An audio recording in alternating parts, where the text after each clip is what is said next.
बिस्मिल्लाहिर्रहमानिर्रहीम। या अली मदद। इस वक्त मैं अपने कौम के अपने छोटे भाइयों से खुसूसी तौर पर मुखातिब हूँ। अभी 19वीं रमज़ान को सुबह शबीह मस्जिद कूफा काज़मैन से मौला अली का ताबूत बरामद होगा। मैं एक बात आपसे ये कहना चाहता हूँ कि ये ताबूत जो 19वीं रमज़ान को मस्जिद कूफा से बरामद होता है, ये उस वाक़े की यादगार है कि जब मौला अली के सर मुबारक पर इब्न मुलजिम ने ज़रबत लगाई थी और इमाम हसन और इमाम हुसैन अलैहिस्सलाम अपने बाबा को एक गिलीम में यानी एक कम्बल में लिटा कर अपने घर तक लाए थे। इसीलिए ये ताबूत भी हाथों पर उठाया जाता है, कंधों पर उठाया नहीं जाता।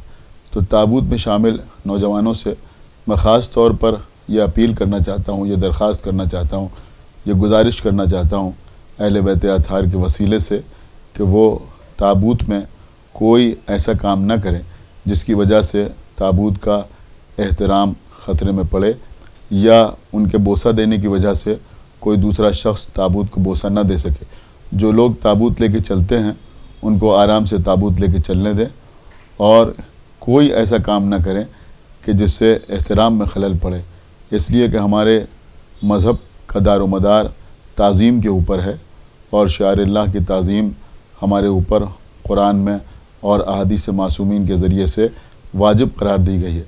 और ख़ास तौर से 19वीं रमज़ान के ताबूत में इस बात का ख्याल और ज़्यादा इसलिए रखना ज़रूरी है कि ये ज़िंदा इमाम की शबीह है, यानी ये उस वक्त की शबीह है कि जब मौला अली के सर पर ज़रबत लगी थी और इमाम हसन और इमाम हुसैन उनको लेके आए थे। तो जिस तरह से किसी ज़ख्मी शख्स को लेके जाया जाता है तो इस बात का ख्याल रखा जाता है कि उसकी अज़ियत में किसी कस्म का कोई इजाफ़ा न हो। लिहाजा आपके लिए ज़रूरी है कि ताबूत में पूरे एहतराम के साथ चलें, ताज़ीम के साथ चलें, गिरिया करते हुए चलें, आपस में किसी किस्म की गुफ्तगू न करें और शोर शराबे से मुकम्मल तौर पर परहेज़ करें।